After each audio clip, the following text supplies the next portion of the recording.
you are going to hear a conversation. First, you have some time to look at questions 1 to 7.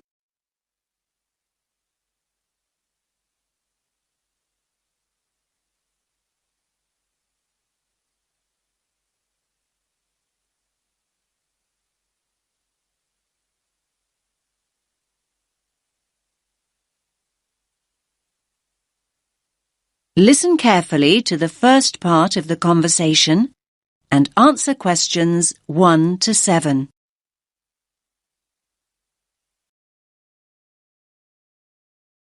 Rita speaking. What should I do for you? Oh, hi. I'd like to order some stationery. Could I know your name? Jackson Paris. Right. Can I just confirm your account number and the name of your company, Jackson? Sure. The number is 692411. 692411. Right. And you're from Rainbow Computer? No, the company is Rainbow Communications. Oh, OK. I'll just fix that on the system. Communications. And what would you like to order, Jackson? Envelopes. We need a box of A4, that is, normal size envelopes. White, yellow or manila? We'll have the plain white, please, but the ones with the little windows.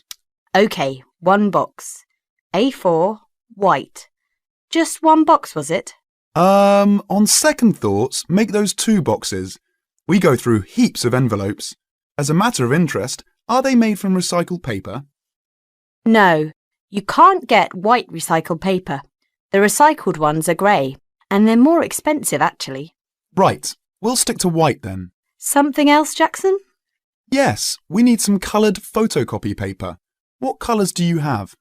We've got purple, light blue, blue, light green, whatever you want pretty much. There are 500 sheets on the pack. Let me see. We're going to need a lot of blue paper for our new price lists. So can you give us 10 packs, please? Make sure it's the light blue, though. 10 packs of the light blue. Anything else that we can help you with? Let me think. What else do we need? I'm sure there was something else. Pens, paper clips, fax paper, computer supplies, office furniture. Oh, yes. We need floppy disks. Do you have those nice coloured ones? Yes, but they're a bit more expensive than the black ones. That's all right. I'm not paying anyway. Right, floppy disks. What about diaries next year? We've got them in stock already, and it's a good idea to order early. No, I think we're all right for diaries, but something we do need is one of those big wall calendars. You know, one that shows the whole year at a glance. Do you stock those? We certainly do. OK, can you include a wall calendar then, with the other stuff? Just make sure it's got the whole year on the one side. Sure. Now you have some time to look at questions 8 to 10.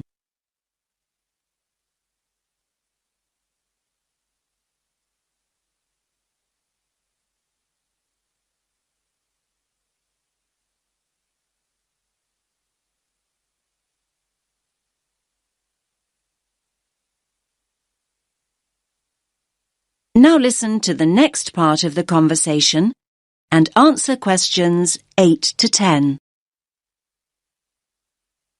And do you have a copy of our new catalogue? No, I don't. But would you send one? Yes, I'll pop one in with the order. You'll find it a lot easier to remember what you need if you have our catalogue in front of you next time. Yes, good idea. And when can you deliver this? Should be with you tomorrow morning. Can you make sure that it's not after 11:30 a.m? Because we have to go out at 12. There's only myself here on Fridays. Fine. I'll make a note in the delivery docket that they should deliver before 11:30. Thanks very much. Thanks.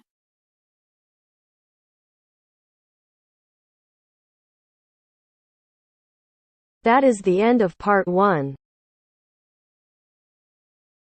You now have half a minute to check your answers.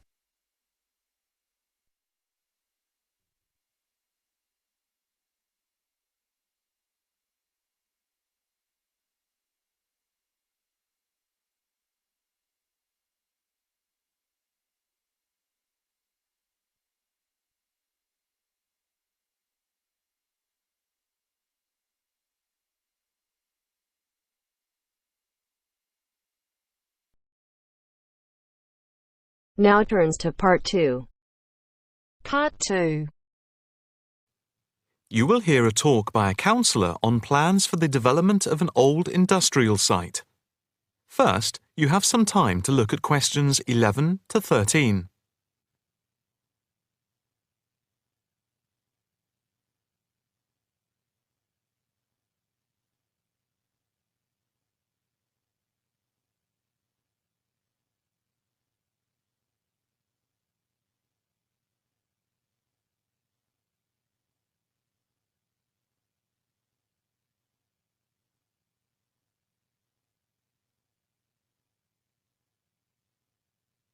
Now listen carefully and answer questions 11 to 13. Good afternoon, ladies and gentlemen. My name is Councillor Norma Boyd, and welcome to this exhibition about the development of the old paper mill factory and gasworks site, which has been lying unused for more than a decade. There has been pressure on the council to use the land to build a training centre and a small business park. However, we have been encouraged by local people to create an open area for the benefit of the community, providing much-needed space for recreation. And I now have pleasure in announcing that the plans for the creation of a park, to be called Park Royal, and for flats, have now been approved. I'm also pleased to announce that we have secured sponsorship from local organisations. More detailed plans of the developments are available from the council website, details of which are in your pack.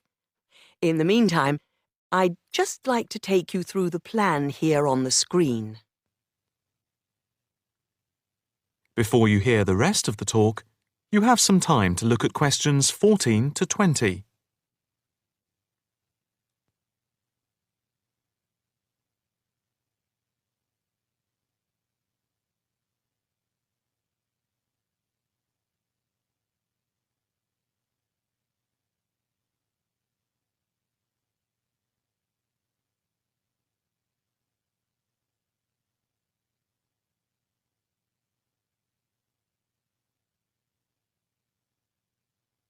Now listen carefully and answer questions 14 to 20. If we start here at the bottom, you can see Parkside Street, where the main entrance to the park is. On the left of the entrance, in the bottom left-hand corner of the plan, there will be a block of 40 studio flats. On the other side of the entrance, there will be some workshops for local businesses. There will also be another entrance here, on the top right, which leads into Pear Street. Here, in the centre of the park, we will have an ornamental lake with paths radiating north, south, east and west to the different areas of the park. In the top right-hand corner, just by the Pear Street entrance, there will be a large sports area with 2 football pitches and 4 tennis and volleyball courts. Just here, beside the pitches, on the same side of the path, will be an outdoor swimming pool. Now, in the top left-hand corner, a walled flower garden is planned with a rockery and a water feature with walkways, seats and lots of shady areas for the summer. Next to this, a sculpture garden is also planned. Now, let's see. Just here, below the walled garden, there will be a grassy amphitheatre with a permanent covered stage for open-air concerts. We hope that local schools and colleges will use this theatre to showcase student work. In the bottom left-hand corner of the plan, you can see that above the block of flats there will be a play area for children, and directly to the right of this, just near the main entrance, there will be a wild area. More trees will be planted here, and in the middle will be built an educational centre for use by local schools to encourage children to take care of the wildlife and look after the trees and plants. And finally, In the bottom right-hand corner of the park will be a cafe, opening on to Pear Street. And now for questions. If anyone would like to ask anything, I and my colleagues are only too happy to oblige. Yes, the lady in the front row, if I could have your... That is the end of part 2. You now have half a minute to check your answers.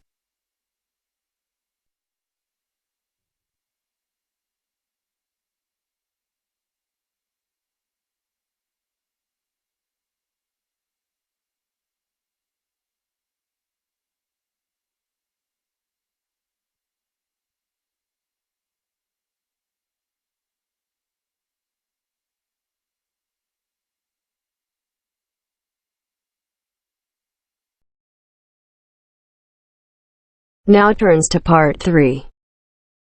Part 3. First, you have some time to look at questions 21 to 26.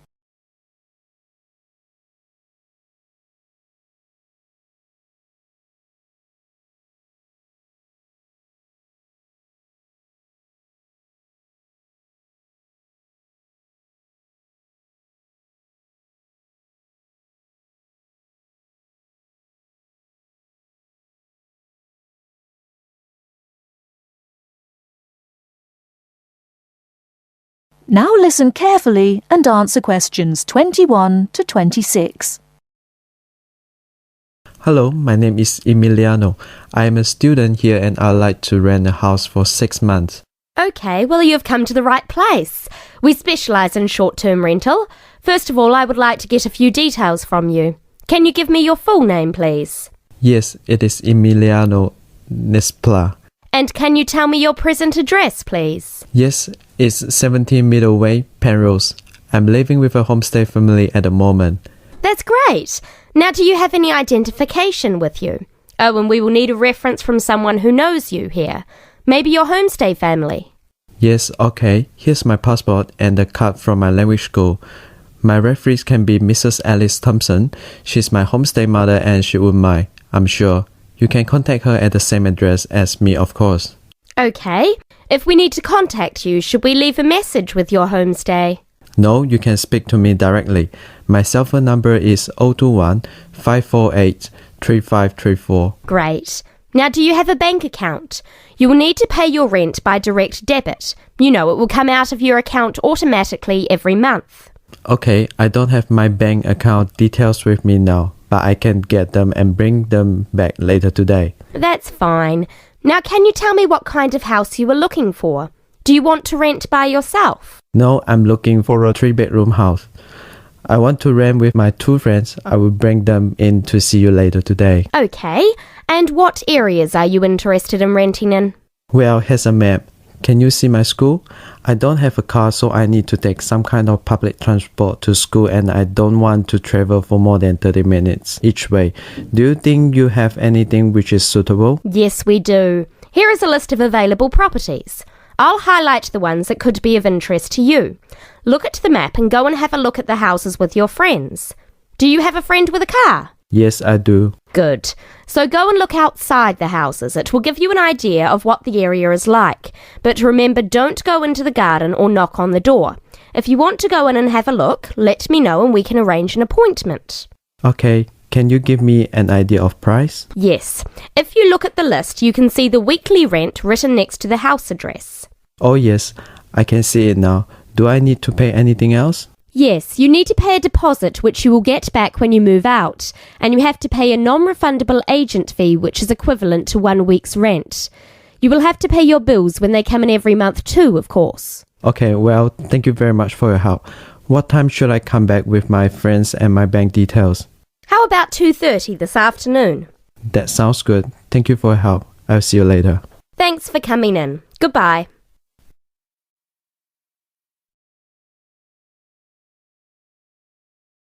Before you hear the rest of the talk, you have some time to look at questions 27 to 30.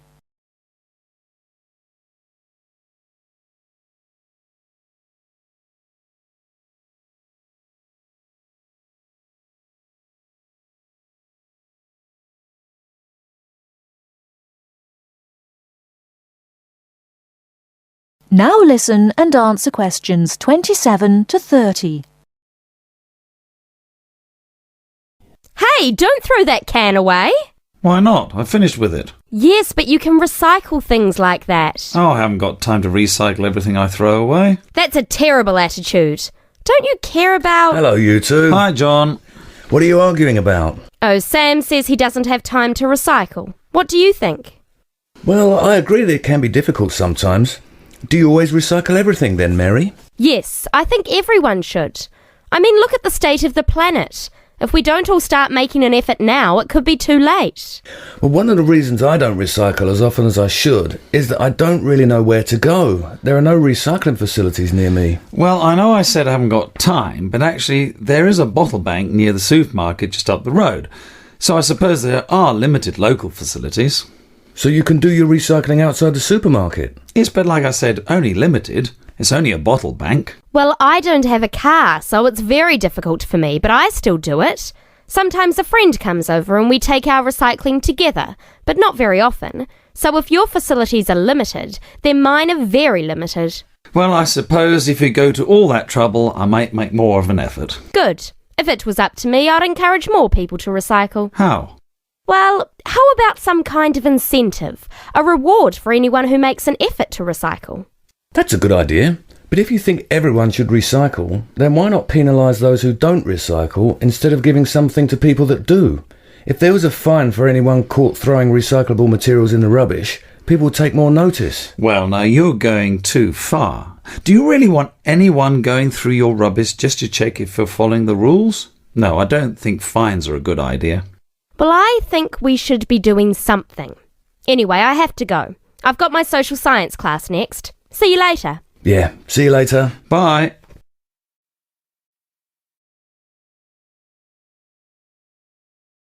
That is the end of part 3.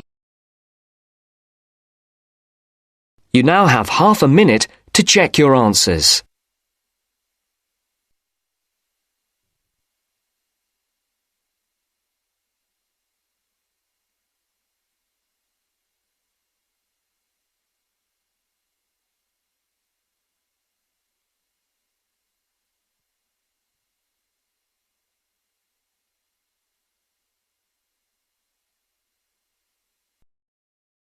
Now turns to part 4. Part 4. You will hear a talk about developments in public transport in large cities. First, you have some time to look at questions 31 to 40.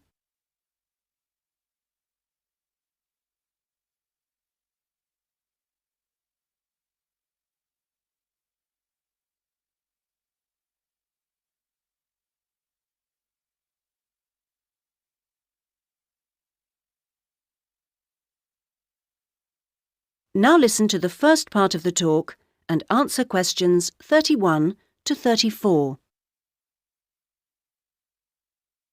That big cities around the world are getting bigger is a clear trend. This situation is going to make the issue of transport increasingly important. Cities cannot work if their people and their visitors cannot move around. This means that public transport is vital to the success of cities. And yet, private car ownership is increasing all the time. Can these two facts be contained in the same reality? Isn't the car slowly but surely strangling the city?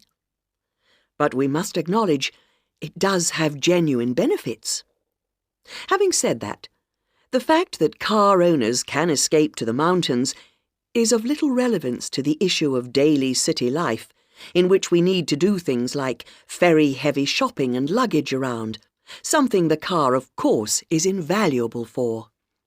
But the so-called family car is rarely occupied by a family, just a single driver taking up a lot of road space.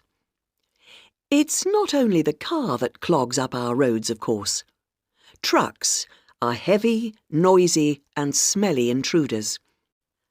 But it's hard to persuade companies to opt for rail freight rather than road. They argue that it is cheaper and more flexible, and trucks are undoubtedly able to go when you want, where you want. The cost claim is false, however. Truck companies don't hold themselves responsible for the environmental costs they incur, nor are they keen to calculate the time spent on repairs or delays. So, this is our first challenge, the sheer volume of traffic. If we compare 3 developed and urbanised countries, we can see interesting differences.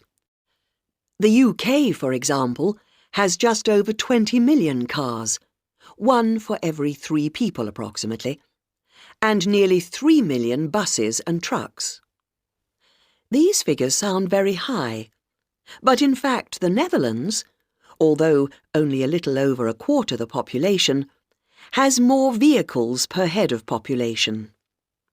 Meanwhile, Germany, bigger than both other countries put together, actually outstrips either in terms of vehicles per head of population. Now, there is no correlation between these figures and the percentages of journeys made on public transport.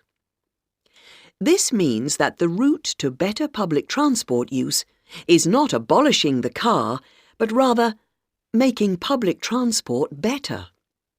Not surprisingly, where people can choose, they choose the thing they prefer, not the thing they don't. How do people judge public transport? Well, a major survey was carried out this year, indicating that there are many aspects, from clean interiors of buses to the proximity of routes to homes and workplaces. Fare prices is a complex issue and needs to be accounted with car costs. What people seem to find most frustrating is scheduling. If the route doesn't pass their departure point when it suits them, they'll drive instead.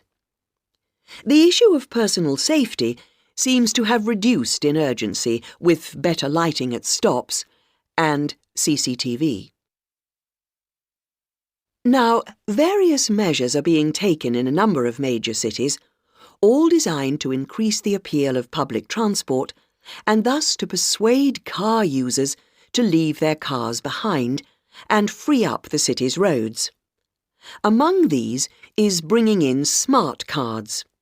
These are purchased in advance and mean passengers spend less time waiting to buy tickets and board buses and trains, particularly when switching across transport modes within the same journey. Another initiative is the use of computers in managing scheduling with greater efficiency. But such logistical measures are not sufficient in themselves, and indeed the benefits that they bring are often less apparent to passengers than to transport managers. From the passenger's point of view, the fact that buses are becoming more comfortable is significant, because it brings them more in line with the car. Delays and diversions are, of course, deeply irritating for passengers. Even if these can't be eliminated, ensuring that passengers have more detailed information available to them will help to reduce their sense of stress. We often associate public transport with inner-city travel, but of direct benefit to passengers are systems such as taxi sharing and dial-a-bus, which provide more flexible options for suburban journeys. And finally, nothing really significant can happen without a shift in people's mindsets. The way we travel is an expression of our values about many things. Companies operating public transport are slowly but surely finding it possible to sell their services as a public-spirited alternative to the car, as awareness of environmental issues has increased radically in the last few years. Overall, then, this combination of steps and changes has a good chance of shifting the city out of the car and onto the bus and train. That is the end of part 4.